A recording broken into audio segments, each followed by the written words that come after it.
बालेश्वर जिला बस्ता थाना गांधी छक ठारे घरे केही नथिला बेले हठात घरे लागिला निया लागिबार कारण अस्पष्ट।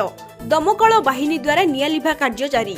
सूचना अनुसार गांधी छक निकटस्थ विजय बेहरा नामक व्यक्ति जनक सपरिवार सह बंधु घर को जाइतिबा बेले हठात संध्या 7टा समय घरे निया जळुतबा देखि स्थानीय लोके दमकल बाहिनी को खबर देबा सहित निया को आयत्त करबाकू चेष्टा करिथिले, हेले समस्त चेष्टा विफल होइतिला।